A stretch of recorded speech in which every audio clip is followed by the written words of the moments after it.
vennilega. Hvernig ekki? Eins og vennilega bara eitthvað sem þú vilt það. Ágætu bæjarfulltrúar og gestir. 557. fundur bæjarstjórnar Reykjanesbæjar haldinn 12. 18. desember 2018 er settur.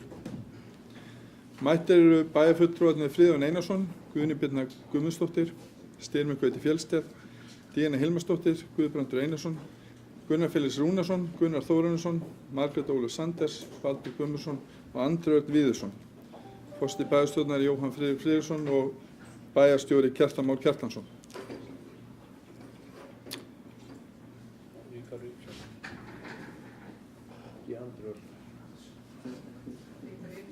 Það fer hér fram smávægileg leiðrétting. Bæjarfulltrúi Ríkharður Ibsen er hér mættur á fundinn. Bjóðið hann velkominn.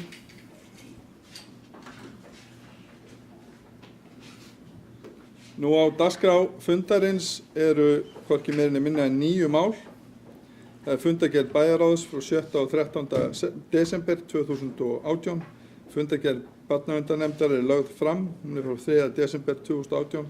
Fundargerð fræðsluráðs er frá 7. desember 2018. Fundargerð íþrótta- og tómstundaráðs frá 11. desember 2018. Fundargerð velferðarráðs frá 12. desember 2018. Fundargerð stjórnar Reykjaneshafnar frá 13. desember 2018 og fundargerð menningarráðs frá 14. desember 2018. 8. liður lántaka brunavarna Suðurnesja vegna nýrrar slökkvistöðvar og 9. liður varðar fundi bæjarstjórnar í janúar 2019.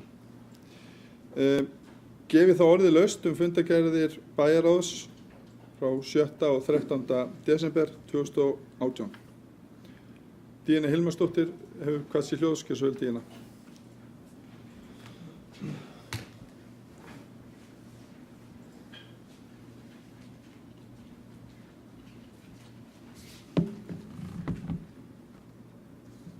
Forseti, bæjarfulltrúar. Ég er að koma upp undir fundargerð bæjarráðs frá 13. des síðastliðinn, undir lið 9 sem er fundargerð Körku frá 7. des. Mér langar að lýsa yfir ánægju minni með að það eru einungis 2 mánuðir liðnir frá því að það var farið í tvíflokkun hér á svæðinu, að 23% af innvigtuðu sorpi frá heimilum sem er rétt flokkað, og þá er ekki talið með það sem er í grænum tunnum á Ásbrú, þar sem flokkun hefur ekki gengið sem skyldi þar, en það fyrir vonandi að verða betra. Það er sem sagt 23% í grænum tunnunum og 77% í gráu, sem að þýðir 23% minna álag á brennsluofninn hjá okkur. Og ég vona bara að við höldum áfram á þessari braut og áður en langt líður getum við tekið flokkunina alla leið og fjórflokka. Og mér langar líka að segja fyrir því að Kalka er komið Facebook síðu, Kalka sorpeyðingarstöð, endilega kíkja á hana. Takk fyrir.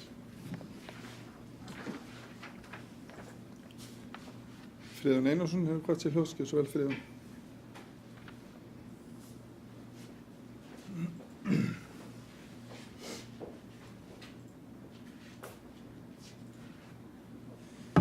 Ágætu bæjarfulltrúar, forseti, ágætu bæjarfulltrúar.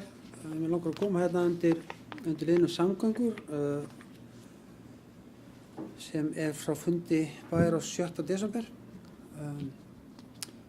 Það er svona dálítið stórar fréttir hjá okkur undanfarið í samskiptum okkar við ríkið, og eitt af því sem núna hefur komið í ljós er að við erum að hætta að sjá aksturinn til Reykjavíkur, sveitarfélaginu á Suðurnesjum, og nú er formlega búin að skila því umboði til ríkisins, til Vegagerðarinnar, sem tekur við aksturinn 1. janúar. Þetta er lausn sem við ætlum nú ekki að mæla með, en á endanum var þetta niðurstaðan, þar sem að ekki náðu samningar áframhald við Vegagerðina. Litlir fjármunir voru lagðir í málið og mikla kvaðir á þeim samningi sem var lagðar til sveitarfélagana, meðal annars þess efnis að við ætlum að hætta við dómsmál vegna, eins og við þekkjum öll, vegna málsins sérleyfið frá Reykjavík til Keflavíkurflugvallar.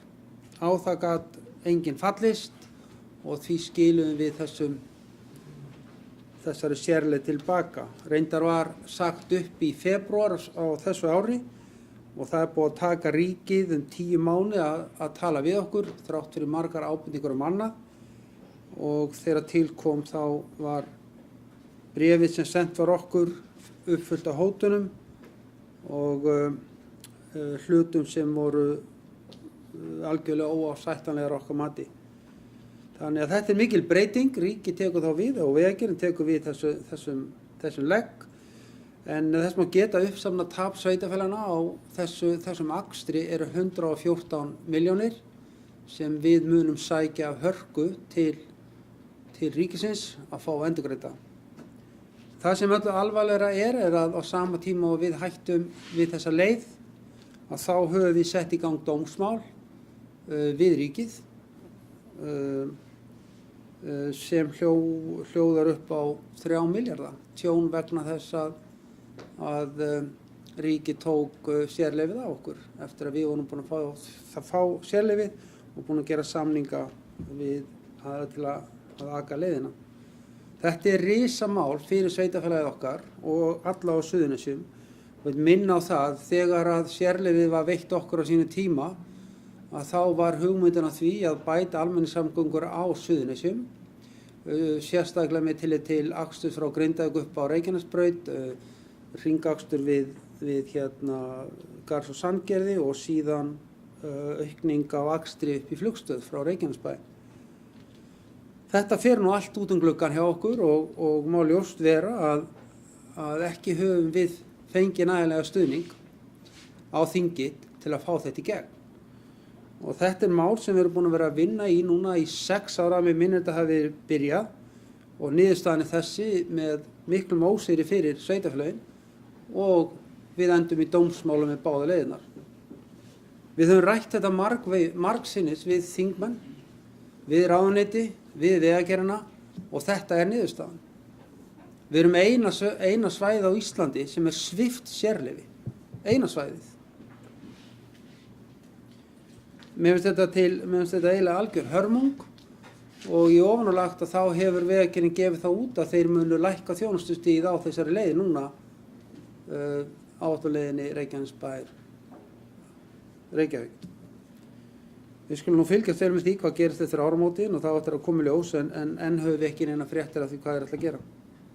En þetta er kannski svona dæmigert hvernig viðskipti okkar hafa verið við ríkið undanfarin ár. Við höfum nánast verið í slag í hverju einasta skrefi sem við höfum tekið og ekki nóg með samgöngumálin heldur þekkjum við öll söguna Katigo og þróunarfélag á Keflavíkurflugvelli, fjármuna sem fluttir auðvitað þaðan til Reykjavíkur sem eru núna áætlaðir 14 milljarðar. Það er þetta tap núna 114 milljónir og síðan þetta dómsmál upp á 3 milljarðar. Það er ekkert að segja það að við förum góða bónleið til Reykjavíkur. Ofanílag getum við nefnt Fjölbrautaskólann, lögregluna og önnur þau mál sem við höfum verið að berjast fyrir. Við erum ekki að biðja neitt spes fyrir okkur. Við erum að biðja sanngirni, að hlutinni sé hafði réttir með önnur sveitarfélög, en því miður og þá njótum við þess ekki ennþá. Þrátt fyrir það að við höfum barist fyrir þessu málu svona lengi í samstarfi við þingmenn, þá kemur alltaf að því að þingmenn á Suðurnesjum standa ekki saman í þingi, hvorki nú, né síðustu ár, og er ég þá ekki að skjóta neitt eitt flokk, það er bara þannig að við stöndum ekki saman. Núna nýverið hafa verið fluttar tillögur aukningu á fjármunum til HSS og það er náttúrulega ekki gengið eftir. Okkar eigin þingmenn neituðu að gera það, neituðu að styðja það sérstaka átak sem þar var. Og er það ekki fyrsta skipti. Fyrir 2 árum síðan var lögð fram tillögur sérstaka átaksverkefni á Suðurnesjum sem er búið að samþykkja í öllum landshlutum á Íslandi áður. Vestfjarða, Norðurland, Austfirðir. Þegar það kemur til Suðurnesjuna þá gátu þingmenn okkar ekki einu sinni staðið saman því, þvert á flokka. En í öllum hinum landshlutunum stóðu þingmenn saman. Þetta er eina kjördæmi sem menn standa ekki saman með okkur. Og það er alveg með ólíkindum. Nýverið voru við á fundi með þingmönnum úti í Garði Það sem menn lýstu þar yfir stuðningi við okkur og sagðist ekki að greiða atkvæði með fjárlagafrumvarpinu. En það náttúrulega gerðist eins og gerist alltaf, þá bara víkja menn á fundi og greiða atkvæði annarkot með þögninni eða greiða atkvæði með fjárlagafrumvarpinu. Og eftir sitja íbúa svæðisins með þingmenn sem verðast ekkert geta hjálpað okkur.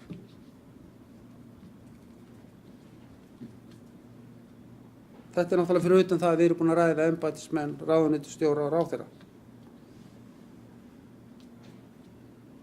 En öllu heilli að þá er eitthvað jákvætt líka. Við erum vonandi að ljúka samningu nýtt hjúkrunarheimili og það er þá jákvætt í þessa umræðu. En ég kem kannski þá að aðalmálinu hérna, það er Heilbrigðisstofnun Suðurnesja sem er stórt mál fyrir svæðið. Við erum búin að berast fyrir þessu í mörg ár. Ég man eftir þessu máli til umræðu hérna í bæjarstjórn fyrir rúmlega 20 árum síðan. 2009 stóð ég fyrir fundi með ráðherra þar sem mætti 400 manns í Fjölbrautaskóla Suðurnesja, alltaf sama málið, berast í auknum framlögum til HSS, njóta sannmælis við aðra landshluta, sem við gerum ekki. Í dag myndi en ágætt kona mig á það að hún þurfti að fara í krabbameinsrannsókn og hún gat ekki farið í það hérna, heldur þurfti hann að fara til Reykjavíkur. Þess vegna var svo gaman þegar öll sveitarfélögin ákváðu að berjast fyrir einu máli á þessu hausti. Á þessu haustþingi skyldi eitt mál vera tekið fyrir umfram öll önnur. Það var heilbrigðisstofnunin.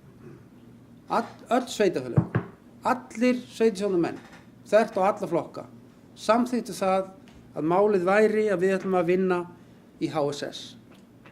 Við finnum þrýstingin og við finnum þreytuna sem er gagnvart þessari stofnun. Við vitum að það er flótti af starfsfólki frá þessari stofnun. Fólk er úttaugað og fólk þarf að taka sér veikindafrí. Þetta kemur allt fram í bréfi forstjóra HSS. Laun eru lægri. Húsnæðið er ónýtt. Vantar tól og tæki, þau bila sífellt. Þetta eru búin að kynna fyrir ráðuneytum, ráðherrum, ráðuneytisstjórum, embættismönnum, þingmönnum, okkar þingmönnum. En einu sinni gerist það að það er slegið á puttana á okkur og við fáum minni aukningu heldur en aðrir. Þrátt fyrir það að hérna hafi verið 22% aukning frá 2016 á íbúum, 30% tökum eitt ár lengra, 30%, og fyrir utan alla ferðamennina sem eru hérna á svæðinu. Alla ferðamennina. Það er alveg saman hvaða mælingar við tökum, hvort við tökum ferðamenn, íbúa, skiptir engu máli. Við sitjum bara einhver staðar fyrir aftan. Og enn á ný geta þingmenn ekki saman unnið í málinu. Þetta snýst alltaf einhverja flokka og samfélagið okkar þjáist fyrir það. Það er bara þannig. Meðan þingmenn annarra sveitarfélaga, annarra svæða virðast vinna mikið betur saman og fá pening. Fá fjármagn til að reka þessa stofnun almennilega. Og ég spyr bara hvenær er nóg komið þegar allir starfsmenn springa í stofnunni. Við menntum hjúkrunarfræðinga á Suðurnesjum. Við tókum þátt í því Reykjanesbær að mennta hjúkrunarfræðinga í samstarfi við Háskólann á Akureyri. Byrjum á því 2002 sem var sérstakt átak. Alltaf útskrifa hjúkrunarfræðinga. En þeir hætta allir. Það gefast allir upp að vinna þarna. Eðlilega, það er að hærri laun greitt annars staðar. Og álagið það mikið að fólk þarf að vinna endalausa yfirvinnu og aukavinnu. Við þurfum að virkilega herra þessa baráttu, þetta gengur ekki áfram svona, það er alveg ljóst. Við þurfum að setja upp boxhanskana, eins að við erum búin að prófa mjúku hanskana og það virkar ekki. Það virkar ekki neitt. Og með þetta mjög athyglisvert að engin þingmaður er að tala við okkur. Engin þingmaður eftir allt þetta samráð. Við fáum engin skilaboð frá þingmannahópnum okkar. Hvar er forustan í þingmannaflokknum? Það er engin sem talar við okkur, sveitarfélögin sem lögðust á eitt að vera sammála í þessu máli. Ekki einn þingmaður er að koma til okkar til að útskýra fyrir okkur af hverju. Af hverju fáum við þetta ekki? Hver er umræðan innan þingflokkana? Hvað segir meirihlutin? Hvað segir ríkisstjórnin við okkur í þessu? Mér finnst það mjög dapurt á þingmenn okkar einn kjördæmi skulu ekki koma til okkar og ræða við okkur. Það liggur fyrir bókun sem ég ætla að beða forseta að lesa upp sem allir bæjarfulltrúar hafa ritað undir, sem mjög ánægjulegt og kann ég ykkur kæra þakki fyrir það. En nú þurfum við virkilega að setja okkur bóksamskana þess að við erum að fara í mál, gott fólk.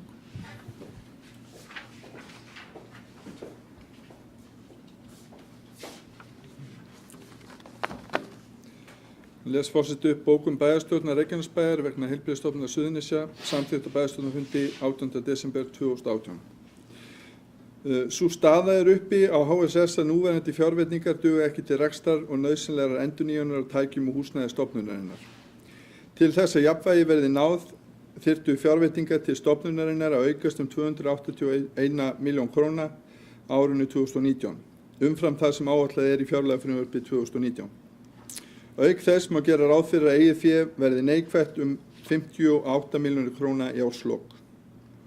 Ljóst að núverandi húsnæði HSS og skipulag þess hefur sprengt utan að sér. Uppfyllir ekki kröfur og hamlar möguleika HSS til að bæta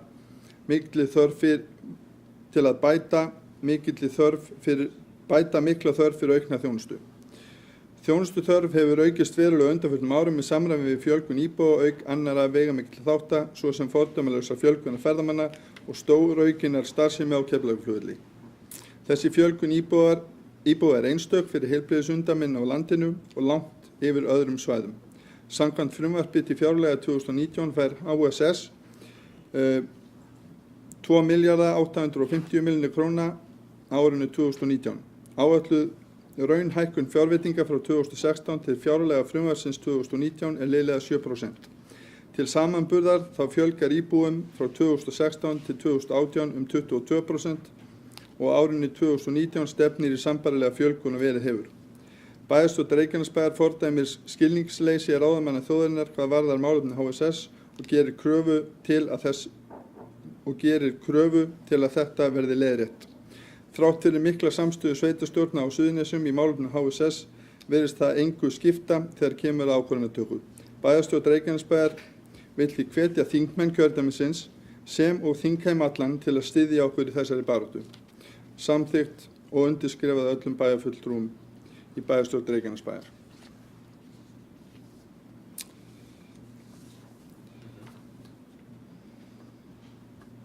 Nú orðið ennþá laust undir fundargerð bæjarráðs. Eru fleiri sem vilja kveða sér ljós?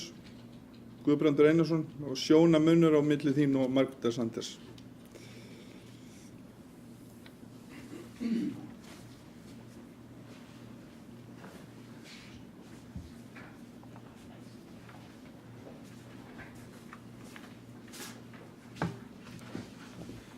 Virðulegur forseti, ágætu bæjarfulltrúar. Mig langar aðeins að gera umtalsefni fjórða mál í fundargerð nr. 1198 frá 13. desember sem undir yfirskriftinni Helguvík breyting á deiliskipulagi. Við munum það að við fengum erindi inn á borð til okkur í bæjarstjórninni í október þar sem að óskað var eftir því að við heimiluðum að farið í vinnu við deiliskipulagsbreytingu í Helguvík og niðurstaða okkar á þeim fundi var svo að fresta málinu og leita ráðgjafar hjá Skipulagsstofnun á hvaða hátt við ættum að fara með þetta erindi og fá upplýsingar eða ráðgjöfum þær valdheimildir sem við hefðum í málinu. Því að eins og við þekkjum öll þetta Helguvíkurmál búið að standa yfir í mörg ár og valda mörgum erfiðleikum og miklum búsifjum og við töldum eðlilegt og rétt að við fengjum ráðgjöf varðandi framhaldi á þessu öllu saman. Við sendum bréf til, eða skipulagsstjóri sendi bréf til Skipulagsstofnunar 1. nóvember og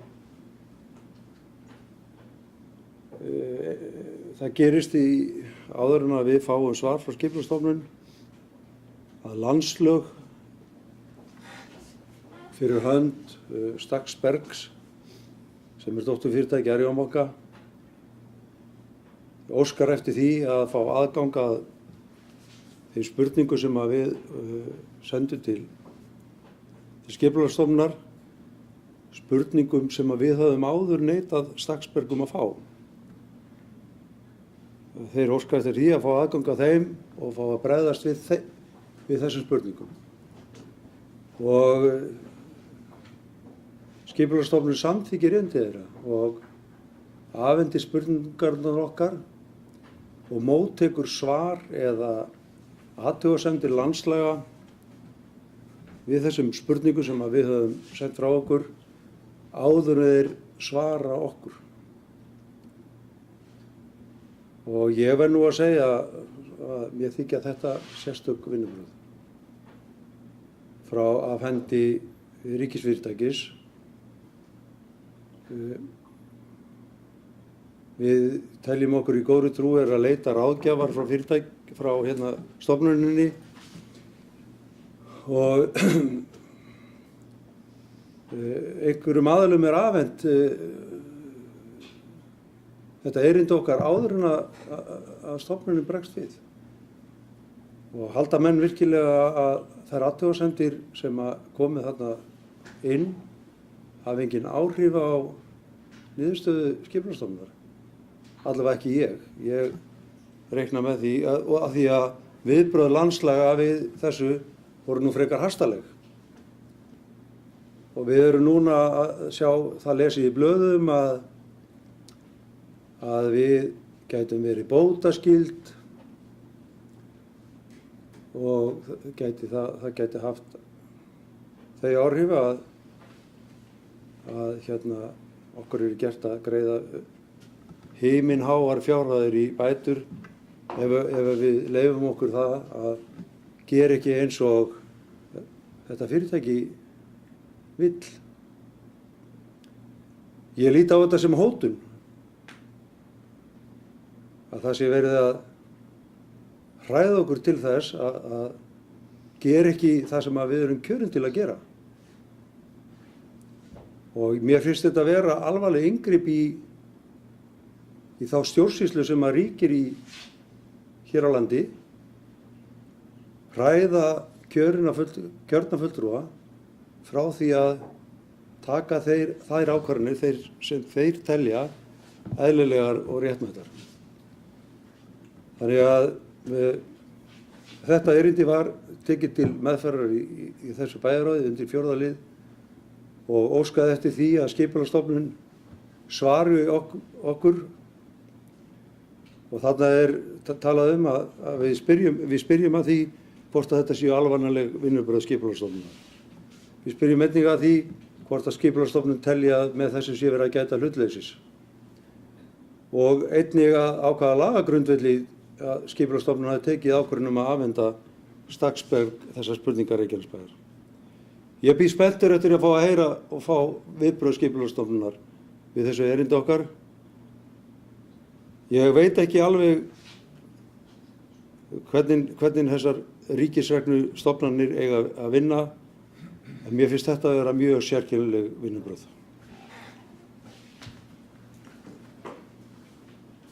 Margrét Sanders hefur kallað sér ljós. Gjörðu svo vel, Margrét.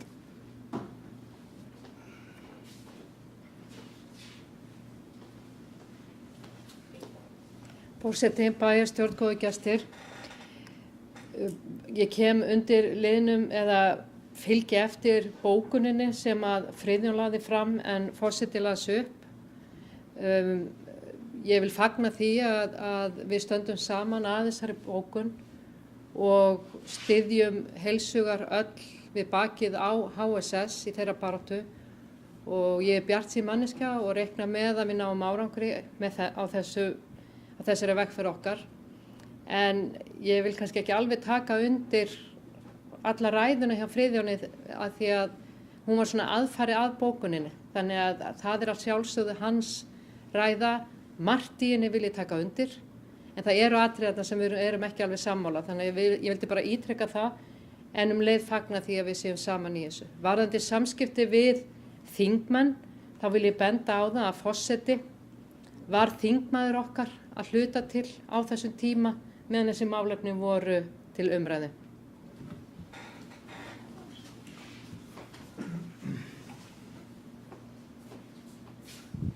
Takk fyrir þetta, Margrét, og takk fyrir að minnast á þessa stuttu þingmennsku mína. Við leyfi fundarins þá langar mér nú að ræða eins málefni HSS, þar sem þau eru mér mjög kær. Þetta hefur verið lærdómsríkt fyrir mig að taka þátt í því að berjast fyrir Heilbrigðisstofnun Suðurnesja. Ég er mikill baráttumaður í eðli mínu, en ég lít á þetta sem kannski bara svona upphafið að því. Maður auðvitað lætur aldrei þarf við sitja þó maður sé sleginn einu sinni niður. Árangur fæst með því að standa aftur upp og halda áfram. Þannig að mér finnst þessi bókun mjög góð, ég tek heilshugar undir hana. Það getur vel verið að við höfum bara farið of mjúkum höndum þetta mál. Suðurnesjamenn og ekki síst við íbúar í Reykjanesbæ höfum nú sýnt að það er nú töluverður tökkur í okkur. Og jafnvel þegar á móti blæst, þá eru kannski hvað hörðust. Ég vænti þess að heilbrigðisráðherra taki þetta til sín. En svo kannski einhverjum er fersku minni, þá var ég svo sem ekkert að skafa utan af hlutunum í minni jómfrúaræðu og þingi. Hún lét þingheim og hana svolítið heyra það. Ég gerir ráð fyrir því að hún hafi tekið það til sín, hún var í þingsalnum. Það sem ég er að vonast eftir að gerist núna í kjölfarið er það að ráðherra taki Heilbrigðisstofnun Suðurnesja í fangið. Það var orðið mannabreytingar þar í brúnni. Það væntanlega vænst mikils að nýjum leiðtoga þar. Heilbrigðisstofnun Suðurnesja eru auðvitað gríðarlega mikilvæg okkur Suðurnesjamönnum og reyndar landsmönnum öllum sem að ferðast Keflavíkurflugvöll. Þannig að ég bíð auðvitað bara spenntur eftir útspilið ráðherra. Nú á einhverjum tímapunkti hlýtur maður að velta fyrir sér hvort að, og hef ég nú kannski ekki verið mikill talsmaður þess að stunda einkavæðingu eða einkarekstur í heilbrigðiskerfinu, en það svo sem virðist ganga ágætlega í Kópavogi. Menn hljóta þurfa að leita einhver annarra leiða til þess að tryggja það að ef heilbrigðisþjónusta er ekki í lagi fyrir íbúa okkar á svæðinu, þá verður þá kannski næsta skref að fara að horfa út fyrir kassan. Ég ætla að vona að svo verði ekki. Ég ætla að vona að það verði þannig að Heilbrigðisstofnun Suðurnesja muni núna og starfsemin þar eflast verulega. Ég vænti þess að öðrum kosti, þá munum við þetta bara halda baráttuna áfram, leita nýra leiða, tryggja það að íbúar hér á svæðinu hafi jafnan aðgang að heilbrigðisþjónustu eins og lög landsins gera ráð fyrir.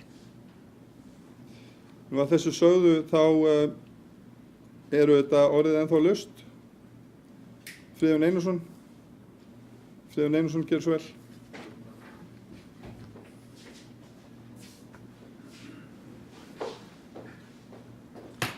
Forseti, ágætu bæjarfulltrúar, mig langar aðeins að koma að máli 11 í fundargerð bæjarráðs frá 13. desember. Mig langar að nefna það að við erum að fara að bæjarráð nýverið samþykti að leggja til við bæjarstjórn að bæjarstjórn samþykki einfalda ábyrgð og á láni til Brunanda Suðurnesja. Það er sem sagt komið að þessu að byggja nýja slökkvistöð. Framkvæmdir eru hafnar og þetta er svona lokahnykkurinn, einn að lokahnykkurinn að því að fjármagna bygginguna, en mismunurinn verður fjármagna með í fé stofnunarinnar eins og við höfum áður sagt. Þetta er bara risastórt mál fyrir okkur. Þetta er ég held að þetta sé 7. 8. sinn sem reynt er að byggja nýja slökkvistöð og loksins þá tókst það með mjög góðu samstarfi allra sveitafélagana, og vill ég bara nefna það hérna að allir eigendur Brunavarna Suðurnesja, þar að segja sveitafélagi Vogar og Suðurnesjabæjar og Reykjanesbæjar, hafa tekið þessu máli sérlega vel, sýnt mikinn hlýhug til fyrirtækisins og fyrir það ber að þakka.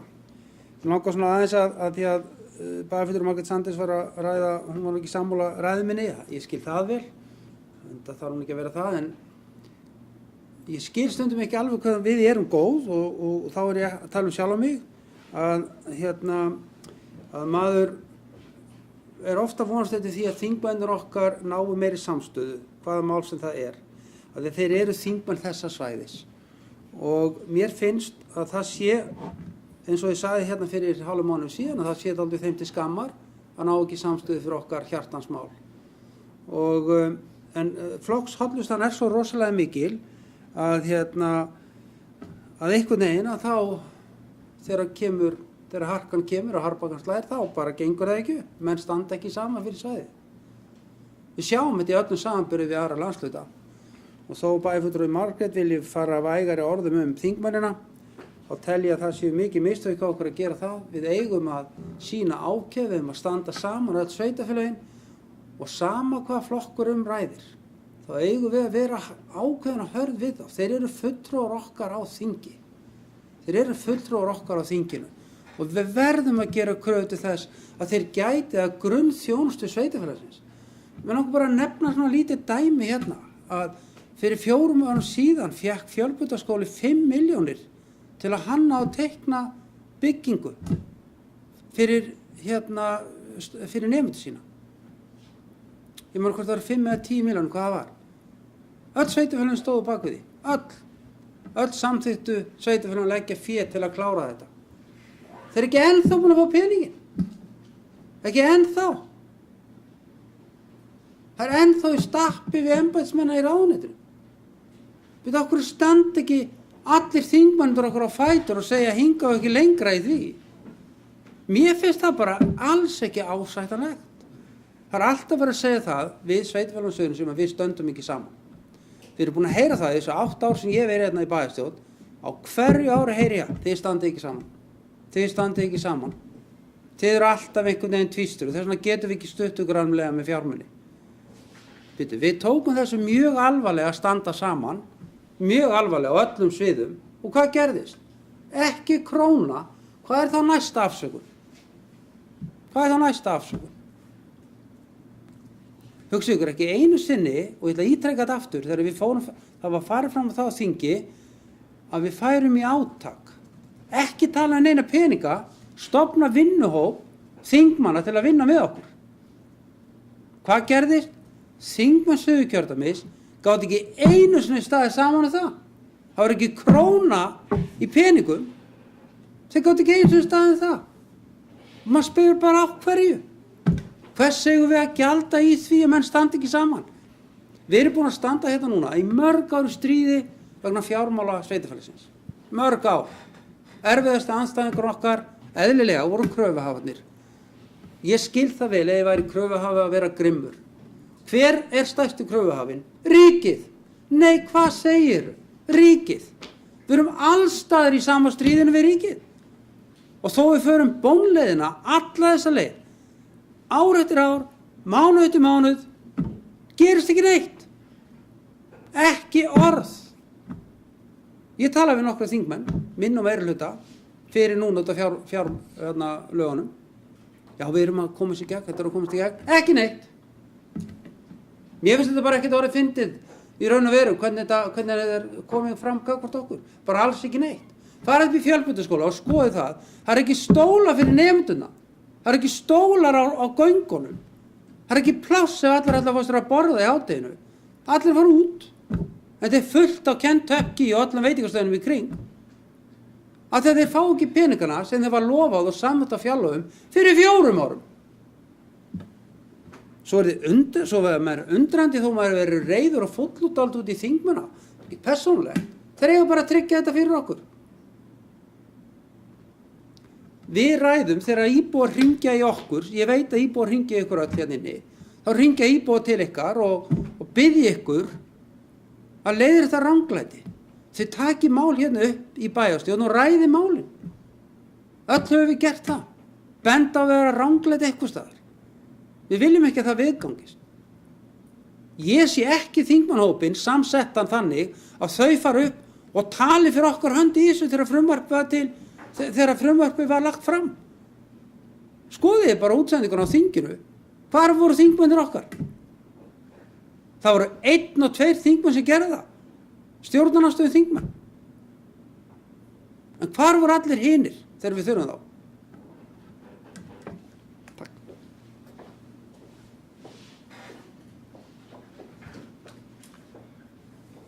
Gunnar Þórunnsson hefur kvatt sér ljós. Vel Gunnar.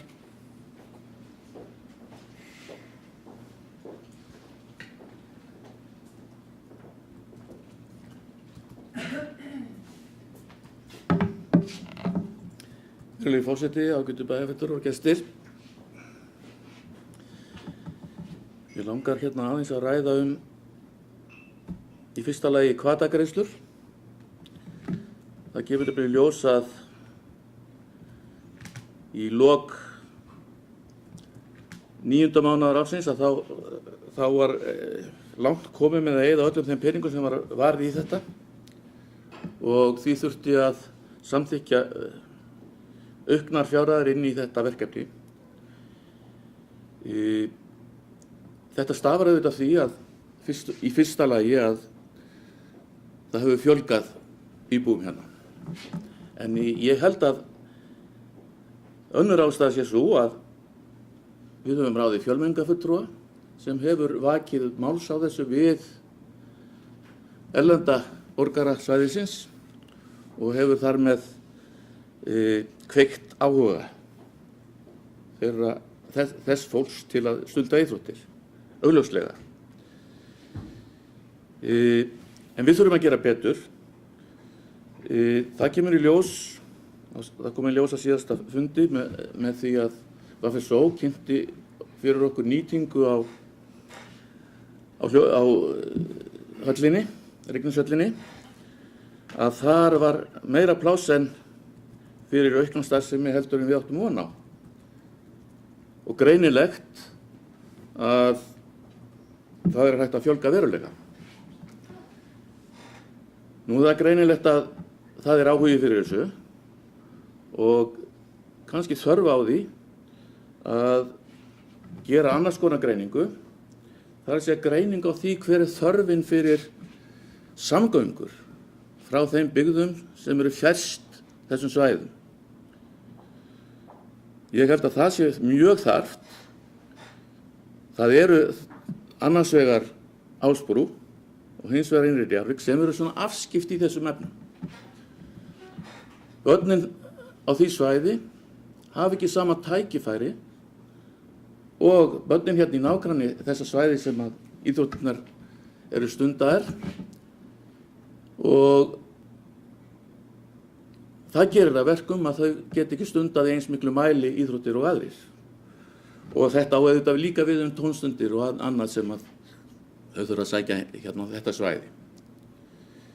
Og ég legg því til að við skoðum það rækilega hvernig við getum bætt samgöngur þannig að þessi börn sem búa á þessu svæðum sem ég nefndi fái tækifæri til þess að stunda íþróttir eins og aðrir og tónlist og svo framvegis.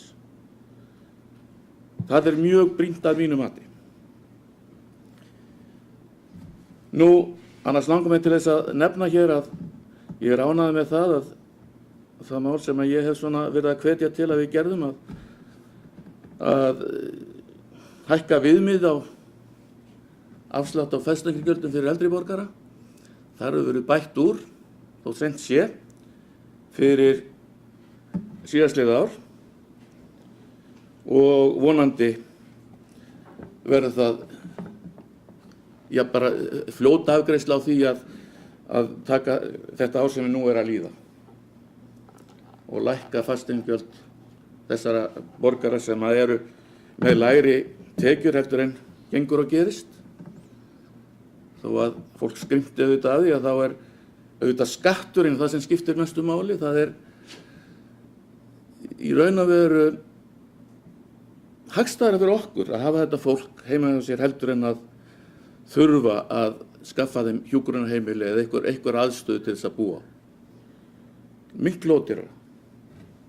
Og þess vegna eigum við að styðja við bakið á þessu verkefni að lækka fasteignaskatta hjá eldri borgurum. Gunnar Felix Rúnarsson, gjörðu svo vel.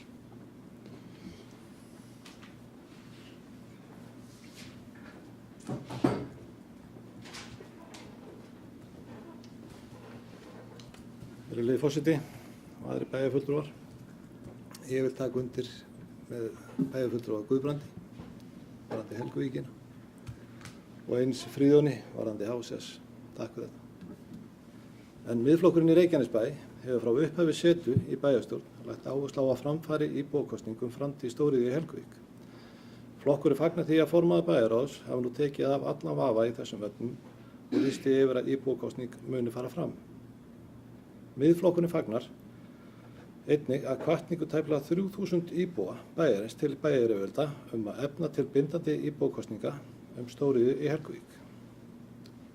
Mikilvægt að bæjarstjórn standi einhuga að málinu og láti ekki lagatæknileg atriði letja sig til að framfylgja vilja íbúana og réttur bæjaryfirvalda til þess að efna til íbúakosninga einstök málefni og bæjarins ótvíræður og skipulagsvald bæjarins óskórað. Og Margrét Óskar bóka.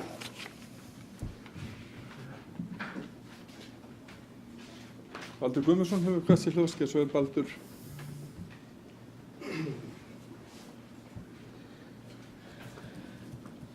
Virðulegi forseti og varaþingmaður, ágætir bæjarfulltrúar, gestir. Ég ætla að taka þessi tvö mál sem að ber hæst núna, aðeins að leggja svona mína sýn inn í umræðuna. Það voru allir flokkar sem að lögðu það á það áherslu í sínum stefnuskrám að berjast fyrir HSS og við höfum öll lagst á árarnar með einum og öðrum hætti, þrýst á hér og þar, bókað, ályktað og allt þetta og erum með enn eina núna í kjölfar á fjárlagagerð stjórnvalda. Og þá spurning að því að þetta skila ekki miklum árangri, hvað gerum við næst? Við vorum með þingmennina og kannski illa vegið að okkar fulltrúa, hávirðulegum forseta, að hann hafi ekki látið í sér heyra. Hann lét aldeilis í sér heyra. Og hann tilheyrir, skilst mér, flokki sem í stjórn og það voru fleiri sem létu í sér heyra varðandi málið. Þannig að ég bara svona spurð hvort að ef við ætlum að gelta mikið meira á þingmennina, hvort að við verðum ekki bara hás af því gelti, eða hvort að við hefum ekki bara haldið upp í þrýstingnum á ráðuneytið sjálf. Að við þurfum ekkert endilega að fara, þetta virðist vera þessi vegur, þingmannavegurinn, þingmannagatan virðist bara ekki vera neitt sérstaklega árangursrík fyrir okkur. Þannig að fyrir mér þá finnst mér einhvern veginn svo að hljóta að vera árangursríkara að vinna bæði með starfsfólki HSS, stjórnendum HSS og vera að leggja þrýsting á ráðuneytið. Ef við ætlum að, eins og ég segi, gert okkar hás hérna og kalla alltaf á þingmennina, það virðist ekki að skila árangur. Alltaf þetta er mín svona hugsun hvað þetta varðar. Hvað varðar Helguvík, þá þetta ætlar að vera ótrúlega flækjar. Svo bætist þetta við, þetta útspil hjá Skipulagsstofnun, að vera að vinna með Stakksberg, eða hvað við varum að kalla þetta, sko. Maður áttar sig ekki lengur á þessu. En hins vegar stóra málið þegar við erum að tala íbúakosningu, að þegar íbúar taka afstöðu, þá þurfa að vita hvaða afleiðingar hefur ákvörðun. Alveg svo við þegar við erum að taka ákvarðanir, við verum að vita hvaða afleiðing hefur þetta. Hvaða útgjaldaauki þetta, hvaða tekjummissi, við þurfum bara að skoða alla myndina. Það er hluti af þessu. Þó maður vilji alveg vera umhverfis sinni, jákvæður, góður, jarðbundinn og allt þetta, þá eru sumar ákvarðanir sem maður þarf að taka sem eru bara vondar, erfiðar og kosta pening. Og það þó að peningur sé, uppspretta alls hins illa, þá peningur það sem við erum að vinna með hérna í bæjarstjórn á hverjum einasta degi, sko. við þurfum að skoða þetta. Við þurfum að vita þegar við tökum þessa ákvörðun hvaða afleiðingar hefur fjárhagslegar, umhverfislegar líka.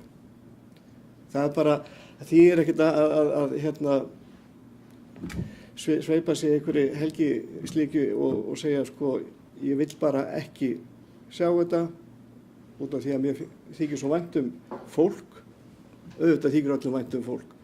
Maður vill ekki að það sé einhver eiturspúandi verksmiðja hérna. Kannski það ekki það sem við erum að taka afstöðu til, eiturspúandi verksmiðju. Við vitum það ekki ennþá. En við þurfum að hafa allar þessu upplýsingar áður en við tökum ákvörðun, hvort sem það verður gert með íbúakosningu eða við þurfum að taka axla þessa ábyrgð. Ríkharður Ibsen.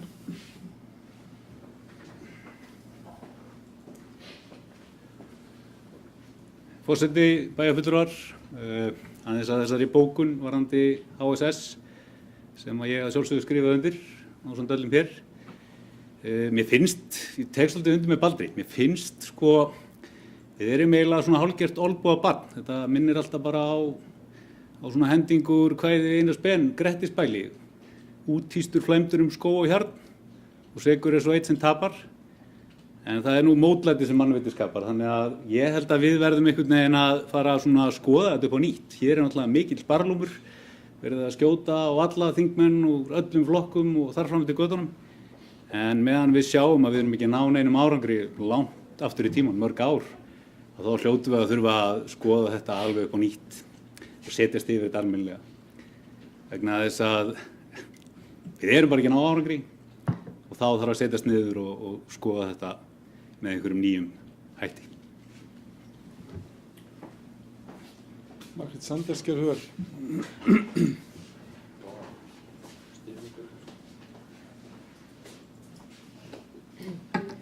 Forseti, bæjarstjórn, góði gestir. Ég kem undir eða að svara kannski eða ræða bókun Miðflokksins frá Gunnari Felix. Það hann nefndi þetta aðeins að Baldur, mér langar að ítreka það algjörlega lágmark þegar að menn fara í undirskriftir eða krefjast undirskrifta að þeir viti hvað þeir að krefjast. Engin stóriðja. Hvað stóriðja? Stóriðja, og þarna þeir að tala Helguvík, en stóriðja, það einhverjir sem að tala að flugvélaðinarinn stóriðja. Við væntanlega erum ekki að tala það. En hvað erum við að tala þegar við erum að tala stóriðju? Viljum við bara akkurat enga atvinnustarfsemi í Helguvík? Það málið? Hvað erum við að tala Erum við að segja það að við sem Reykjanesbær erum tilbúin ef við setjum þetta núna í íbúakosningu á þess að kanna sem var mjög gott hjá þér Bubbi, fyrir Guðbrandur Einarsson, mjög gott hjá þér að nefna það að við þurfum að skoða lagalegu hliðina og fá að vinna með skipulagsstofnun í friði án þess að bara blanda allt og mörgum aðilum í. En að fara af stað með einhverja íbúakosningu, bara svona, enga stórið og vitum ekki eins og hvað skrifa undir, það algjörlega óábyrgt. Og erum við tilbúin að borga 20 milljarða, 40 milljarða, borga þessu fyrirtækjum sem þegar eru komnir með skuldandi samninga. Við verum að vinna með lögfræðingu, við verum að skoða hvað við viljum gera. Við viljum vita hvað að koma þarna. Við viljum vita hvort að það sé bara bullandi rugl í gangi og eftirlitsstofnunar eiga að standa sig, sem betur fyrir stóðaði sig allavega þó seint og síðan maður voru og allt og seint, að það var þó verksmiðjunni lokað. Hún ekki starfsemi núna. En það hlýtur að vera lærdómskurfa hjá okkur öllum, hvað þetta tók langan tíma. En það komið skýrsla ofan á skýrslu sem segir okkur það að þetta var ekki í lagi, þetta tók á langan tíma, en eftirlitsstofnunirnar virkuðu, það búið að loka verksmiðjunni og við studdum það algjörlega. En það þetta bara fáránlegu farsi. Við viljum hafa þetta í lagi, við erum öll saman það, en ef við ætlum í íbúakosningu, þá erum við allan að fyrst að vita hvar við stöndum varðandi skaðabótaábyrgð og eins að vita nákvæmlega hvað erum við að kjósa Hættum þessum populisma, hættum að gaspra, komum þá með nákvæmlega hvað við viljum. Steinmir Gauti Fjellsteð, hefur kast í ljós, gjör svo vel.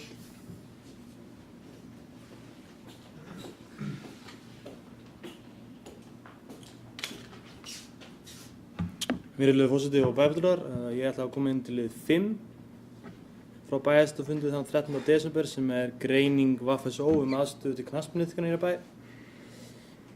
Það margt áhugavert sem kom fram í þessari greiningu og vonandi verður greiningin gott verkfæri í þeirri framtíðarstefnu sem þarf að fara í fyrir þennan málalið. Einnig á hreinu með þessa greiningu að staðsetningin bak við Reykjanesvöllina ekki talin ákjósanlegur kostur fyrir nýjan gervigrasvöll, sem merkilegt og þá kannski sérstaklega í ljósi þeirri gífurlegu uppbyggingu sem átti að eiga sér stað á einmitt þessum bletti fyrir bil 10 árum síðan. Takk fyrir.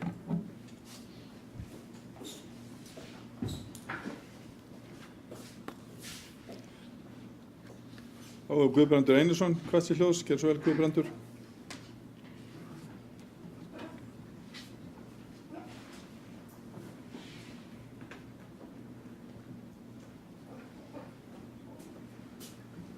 Virðulegur forseti, bara aðeins út af orðum bæjarfulltrúa Styrmis varðandi svæðið fyrir vestan Reykjanesvöll. Þetta er ekki alveg svo að það sé þannig að þetta sé ekki ákjósanlega kostur. Við erum nú þegar með grasvöllana sem að tekur bara ákveðið pláss og hann eða hluti af hann myndi koma í veg fyrir ef við ætluðum að halda áfram í framhaldi af Reykjanesvöllinni og byggja þar eitthvað leikvang. Það mætti byggja leikvangin með því að minnka þannan grasvöll sem fyrir og nota hann sem áfram sem æfingasvæði eða hreinlega bara nota það svæði þar sem grasvöllurinn núna og byggja í kringum hann. En þarna eru ýmsir möguleikar sem hægt er að velta upp en það er ekki eitt sem útilokar annað þarna. Við þurfum bara að skoða þetta allt saman í heild sinni, þannig að við höfum mjög möguleika hana.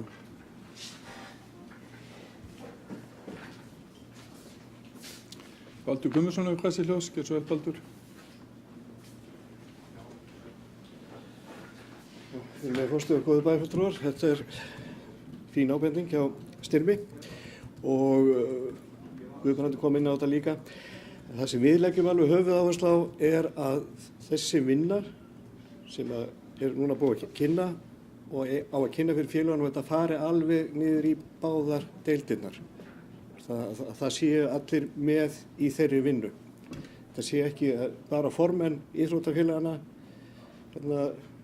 Liverpool og Keflavík og Njarðvík, það sé farið inn í knattspyrnudeildirnar. Og ég veit að það eru nokkur sem að hafa orðað það að sameina þessari félög, við höfum ekkert að gera 2 félög en ég held að það sé ekki alveg tímabært að fara að ræða þá hluti, þess vegna þurfum að hafa báða aðila í þessari vinnu. Guðni Birna, gerð svo vel.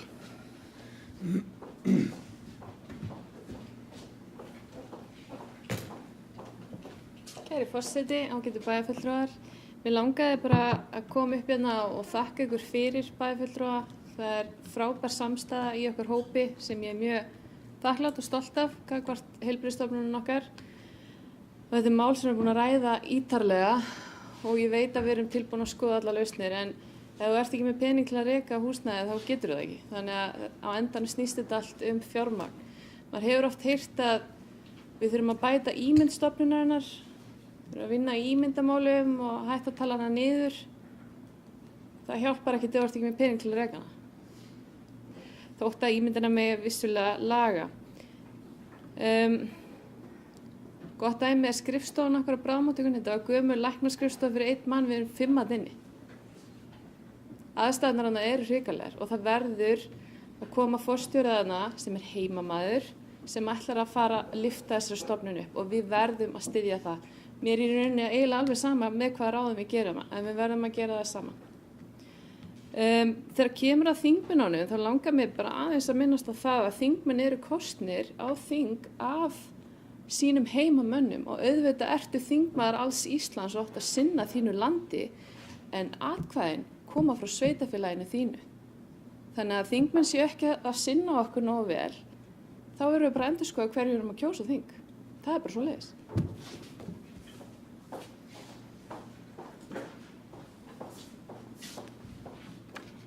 Þá hafa ekki fleiri hvað til hljóðs undir fundargerðum bæjarráðs og ber ég þá fundargerð bæjarráðs frá 7. og 13. desember upp til samþykkta fundarins. Þeir sem geta samþykkt fundargerðina gefa merki og hún samþykkt 11:0. Fundargerð barnaverndarnefndar frá 3. desember lögð hér fram. Fundargerð fræðsluráðs þá næst á dagskrá frá 7. desember 2018 og gef ég orðið laust fundargerð fræðsluráðs. Margrét Sandnes hefur kvatt sér hljóðs. Gerðu svo vel, Margrét.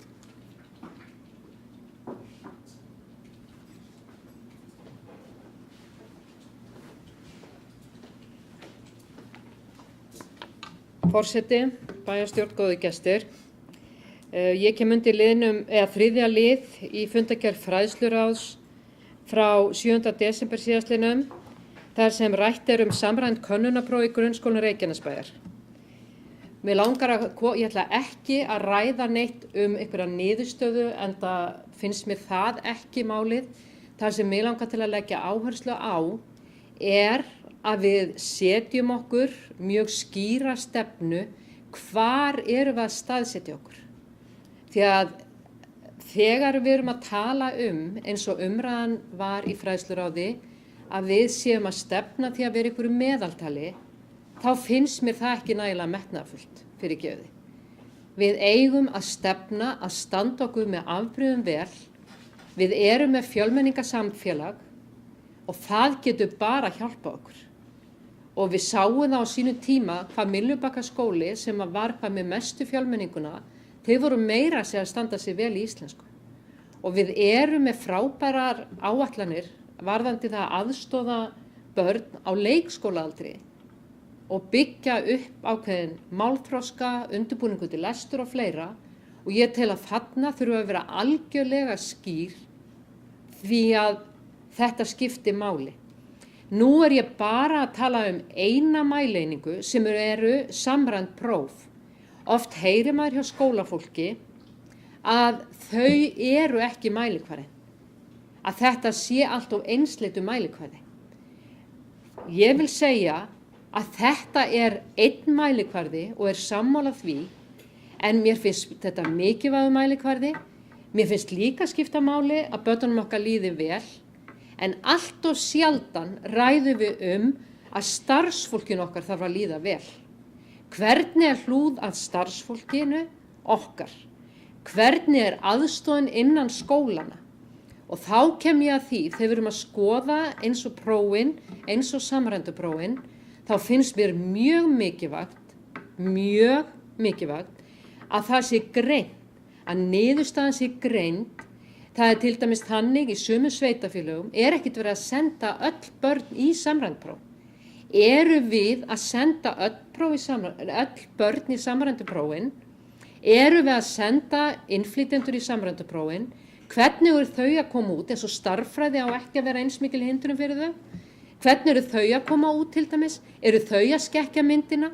Ég á ekki von á því, en ef það eitthvað sem að skekkja myndina eða eitthvað sem ekki að koma nægilega vel út hjá okkur, einhver dæmi eða einhver leið eða eitthvað innan íslenskuna til dæmis, þar sem við erum ekki að standa okkur nægilega vel, hvað ætlum við að gera í því? Hvernig getum við stutt við skólan okkar þannig að við stöndum okkur betur? Getum við gert umhverfið betra fyrir kennarana? Getum við samið sérstaklega að það sé meiri sveigjanleiki hjá kennurum í Reykjanesbæ? Getum við ákveðið saman að við ætlum að styðja sérstaklega við ákveðna viðbótar aðstoð? Hvað getum við gert til þess að gera þetta manneskjulegra? Því að ekki alltaf kaup og kjör sem skipta máli. Það skiptir máli að líða vel í vinnunni. Þannig að ég vil taka upp hanskan fyrir starfsfólk skólana þegar við erum að ræða samræmd próf og nemenduna.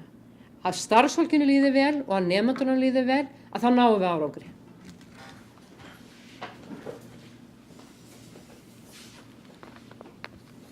Eru fleiri sem vilja kveðja sér hljóðs til þessum lið? Svo ekki.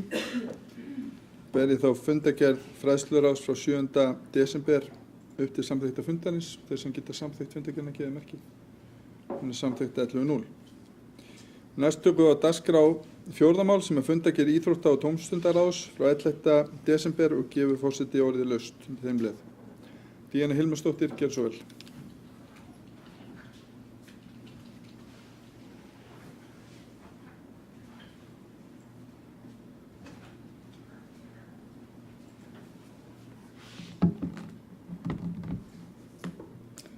Forseti, bæjarfulltrúar, ég er komið upp undir lið 2 sem er umsóknir í forvarnasjóð og geðrækt í heilsueflandi leikskóla, styrkur fyrir núvitundarþjálfun starfsmanna á leikskólanum Skógarási til að varna kulnun í starfi, að starfsmenn efli þekkingu sína á færni að rækta eigin geðheilsu.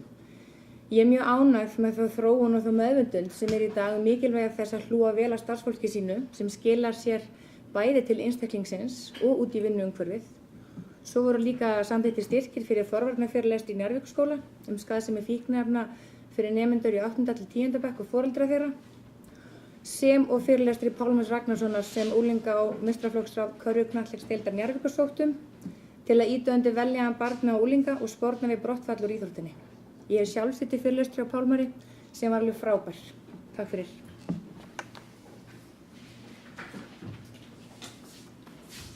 Takk fyrir það, Díana. Nú þá er ekki fleiri afsakið. Friðjón Einarsson er passið hljós, gjörðu svo vel Friðjón. Forseti, ágætu bæjarfulltrúar. Mér langar nú að fagna þessum samningu sem íþróttaráð hefur verið að gera nú nýverið. Sérstaklega langar mig að fagna samningi við IRB þjálfaralaun. Það er búið að auka verulega fjármagn til IRB vegna þjálfaralauna og að mér minnir það að þetta verið 50% hækkun frá því fyrra. Og mér finnst þetta til virkilega fyrirmyndar hvernig íþróttaráð hefur staðið að þessu máli og þessi markmið er að stuðla því að börn og ungmenni njóti leiðsagnar menntaðra þjálfara. Þetta er verulega til fyrirmyndar en auk þess er búin að endurnýja samningana við knattspyrnudeild Keflavíkur og knattspyrnudeild Njarðvíkur og er það gott að öllum sé ljóst fljótt hvernig næsta ár verður. Þetta er miklu fjármunir sem lagðir í þetta og er ég ánægð með vinnu íþróttaráðs í þessu máli.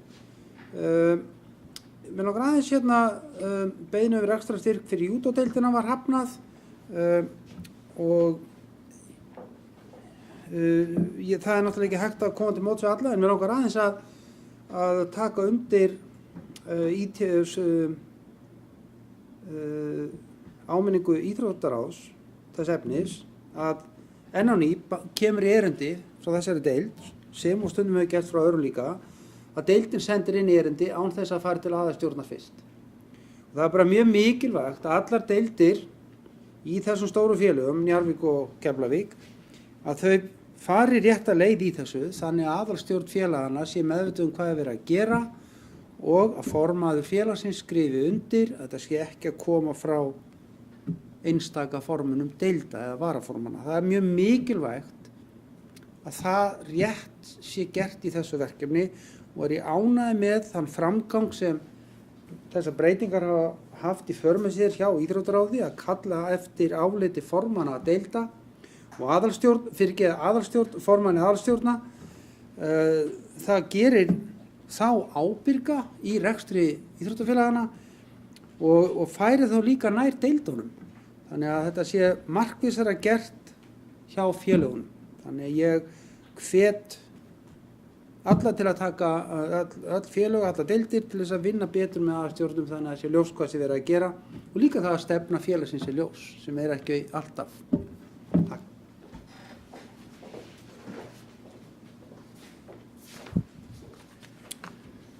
Þá er ekki fleiri sem að kveða sér hljóðs undir fundargerðum íþrótta- og tómstundaráðs 11.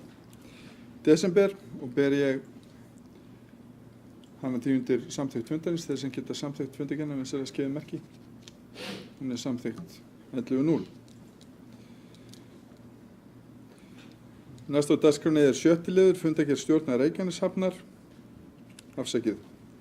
Það er 5. liður fundargerð velferðarráðs frá 12. desember 2018 og gef ég orðið laust fundargerð velferðarráðs. Styrmi Böti Fjölstedt, gjörðu svo vel.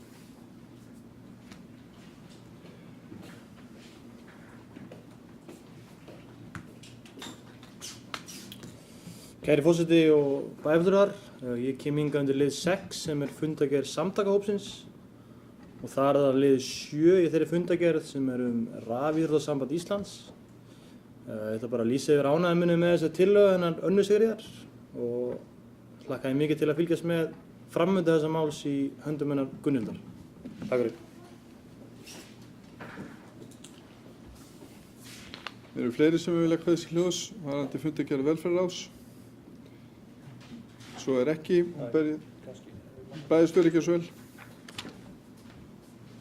Forseti, ágætu bæjarfulltrúar, mig langar bara til að vekja athygli bæjarfulltrúa á því í 7. máli þarna í fundargerð velferðarsviðs er umfjöllunum eða bókunin það að sviðsstjóri hafi farið yfir mælaborð sviðsins og það er mikil vinna og mikið upplýsingum í þessum mælaborðum sem að farið yfir mánaðarlega og þau að finna í fundaboði hverrar nefndar eða hvers ráðs og ég vil hvetja bæjarfulltrúa til þess að kynna sér þau og fara yfir það því að ég veit að bæjarfulltrúar sitja náttúrulega ekki í öllum þessum nefndum og ráðum en þarna er mikið magna upplýsingum það sem efst á baugi og að gerast frá mánuði til mánaðar á hverju sviði og hjálpar ykkur svona öðlast yfirsýn kannski yfir það sem í gangi á hvernig stað. Mikið af tölulegum upplýsingum bæði úr rekstrinum og faglega starfinu og alls konar gögn og fróðleikur.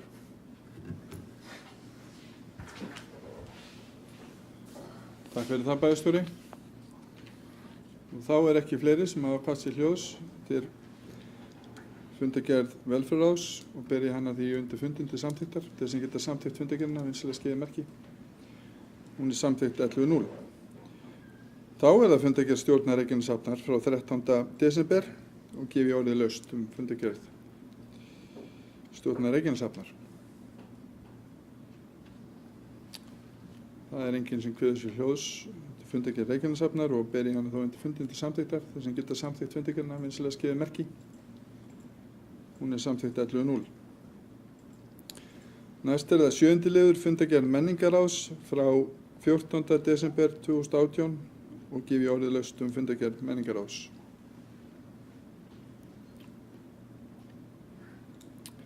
Það er enginn sem kveður sér hljóðs og beri þá fundargerð menningarráðs undir fundin til samþykktar. Þeir sem geta samþykkt fundargerðina gefa merki. Hún er samþykkt 11.0. Næst er það 8. liður lántaka Brunavarna Suðurnesja vegna nýrrar slökkvistöðvar. Mun forseti sérstaklega lesa forsendur hennar hér upp. Reykjanesbær samþykkir hér með að Reykjanesbær samþykkir hér með á sveitarstjórnarfundi að veita einfalda ábyrgð og veðsetja til tryggingar ábyrgðinni tekjur sínar í samræmi við hlutfall eignarhald samanber heimildar í 2. grein 68. greinar og annarra málsgreinar 69. greinar sveitarstjórnarlaga nr. 138 frá 2011 til tryggingar láns Brunavarna Suðurnesja BS hjá Lánasjóði sveitarfélaga að höfuðstól allt að 550 milljónir króna með lokagjalddaga þann 15. nóvember 2055 í samræmi við skilmála að lánasamningi sem liggja fyrir á fundinum og sem sveitarstjórnin hefur kynnt sér. Ábyrgðin tekur til allra greiðslna sem og hvers kyns kostnaðar sem hlýst af vanskilum. Nær samþykki sveitarstjórnar jafnframt til undirritunar lánasamnings og að sveitarfélagið beri þær skyldur sem þar greinir. Er lánið tekið til byggingar nýrrar slökkvistöðvar af flugvöllum 29 í Reykjanesbæ sem felur í sér að vera verkefni sem hefur almenna efnahagslega þýðingu samanber 3. grein laga stofnun opinbers hlutafélags lánasjóð sveitarfélaga nr. 150 frá 2006. Reykjanesbær skuldbindur hér með sveitarfélagið sem eiganda Brunavarna Suðurnesja BS til að breyta ekki ákvæði samþykkta félagsins sem leggur hömlur á eignarhald að félaginu að því leyti að félagið megi ekki fara að neinu leyti til einkaaðila. Fari svo að Reykjanesbær selji eignarhlut í Brunavarna Suðurnesja BS til annarra opinberra aðila, skuldbindur sveitarfélagið sig til þess að sjá til þess að jafnframt yfirtaki nýr eigandi á sig ábyrgðir á láninu að sínum hluta. Jafnframt Kjartani Má Kjartanssyni kennitala 1405 61 48 79 veitt fullt og ótakmarkað umboð til þess fyrir hönd Sveitarfélagsins Reykjanesbæjar að undirrita lánasamning við Lánasjóð Sveitarfélaga samanber framangreint, sem og til þess að móttaka, undirrita og gefa út og afhenda hvers kyns skjöl, fyrirmæli og tilkynningar sem tengjast lántöku þessari þar með talin beiðni útborgun láns. Er þessi liður í fundargerð borin hér upp og opinn til umræðu. Er einhver sem kveður sér hljóðs í þessum lið? Svo er ekki, þá ber ég þetta sérstaklega upp til samþykktar. Þeir sem geta samþykkt þennan lið vinsamlegast gefa merki. Hann er samþykktur 11.0.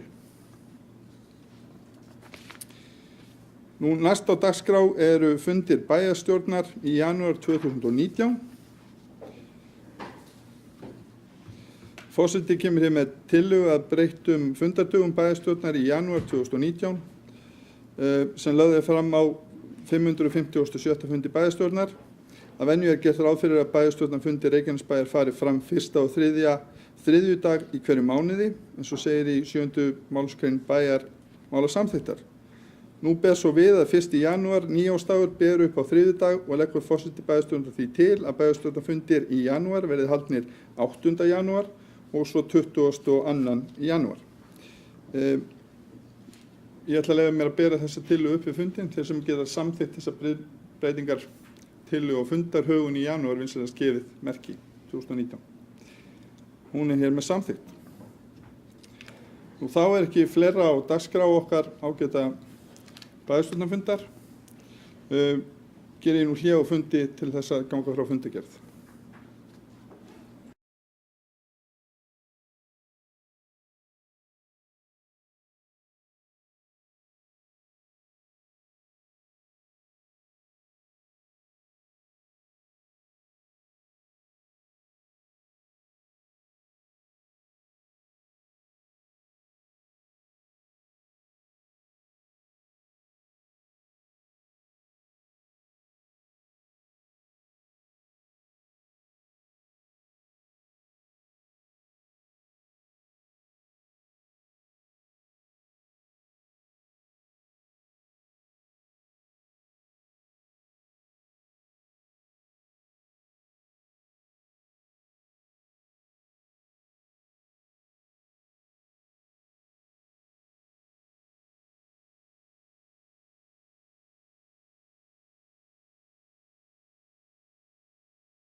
Fundargerð 557. fundar bæjarstjórnar Reykjanesbæjar haldin á Tjarnargötu 12, 18. desember 2018 kl. 17.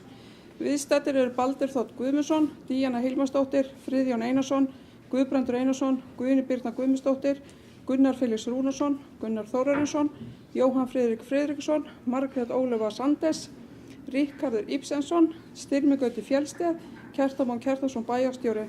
Í forseta var Jóhann Friðrik Friðriksson.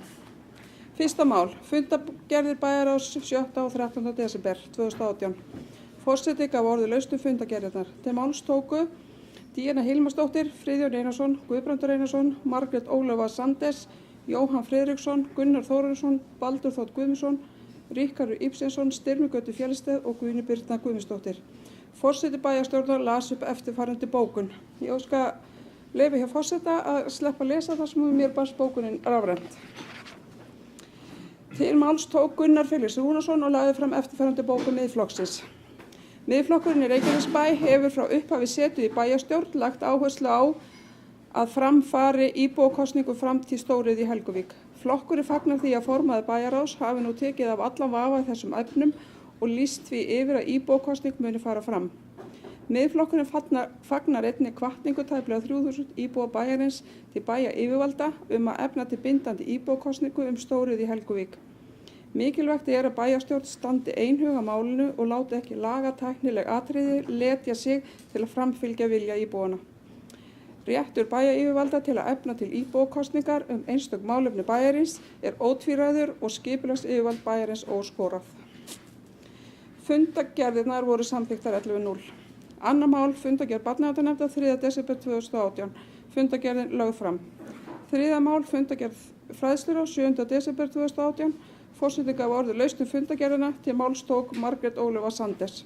Fundargerðin samþykkt 11:0. Fjórða mál, fundargerð íþrótta- og tómstundaráðs 11. desember 2018. Forseti gaf orðið laust fundargerðina. Til máls tóku Díana Hilmarsdóttir og Friðjón Einarsson. Fundargerðin samþykkt 11:0. Fundargerð velferðarráðs 12. desember 2018. Forseti gaf orðið laust fundargerðina. Til máls tóku Styrmi Gauti Fjellsteð og Kjartan Már Kjartansson. Fundargerðin samþykkt 11:0. Sjötta mál, fundargerð stjórnar Reykjaneshafnar 13. desember 2018. Forseti gaf orðið laust fundargerðina, en fundargerðin samþykkt 11:0 án umræðu. Sjöunda mál, fundargerð menningarráðs 14. desember 2018. Forseti gaf orðið laust fundargerðina, fundargerðin samþykkt 11:0 án umræðu. Áttunda mál, lántaka Brunavarna Suðurnesja vegna nýrrar slökkvistöðvar. Ég óska leyfis forseta að sleppa að lesa þess að þetta barst rafrænt lántökuna. En heimildin er samþykkt 11:0. Níunda mál, fundi bæjarstjórnar í janúar 2019. Jóhann Friðrik Friðriksson lagði fram tillögu sem að mér barst þetta rafrænt, þannig að óska eftir að sleppa að lesa hana. En það var samþykkt 11:0.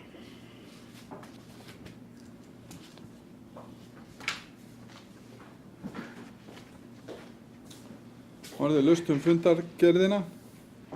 Það er enginn sem kveður sér hljóðs. Ber ég fundargerð 557. fundar bæjarstjórnar upp til samþykktar. Þeir sem geta samþykkt fundargerðina vinsamlegast gefa merki. Hún er samþykkt 11:0. Ágætu bæjarfulltrúar, gestir og bæjarbúar. Árið 2018 hefur verið viðburðaríkt. Ný bæjarstjórn tók sæti eftir bæjarstjórnarkosningar í maí og var veruleg endurnýjun í hópi bæjarfulltrúa. Mörg mikilvæg mál hafa verið til umfjöllunar á þessu misseri og vil ég þakka bæjarfulltrúum allra flokka sérstaklega fyrir gott samstarf á árinu sem er að líða. Ég vil einnig nota tækifærið og þakka bæjarstjóra og öllum starfsmönnum bæjarins fyrir samstarfið og þolinmæðina. Starfsfólkið okkar, mannauðurinn, er hryggjarstykkið í starfi í bæjarins, þjónusta við íbúa Reykjanesbæjar. Á öllum sviðum er mikilvægur þáttur í því velferðarsamfélagi sem við viljum öll varðveita. Nú eru hátíðir að ganga í garð. Hvet ég ykkur öll til þess að hlúa að því sem mestu máli skiptir í lífinu, fjölskyldu, vinum og heilsunni. Sýnum náungakærleik í verki, sýnum samhug og vinsemd í garð hvors annars og horfum björtum augum til framtíðar. Með nýju ári koma ný viðfangsefni, nýjar áskorunir sem við munum leiða til lykta saman. Fyrir hönd bæjarstjórnar óska ég öllum bæjarbúum gleðilegra jóla og farsældar á nýju ári. Með þessum orðum slít ég fundi hér í dag. Gleðilega hátíð.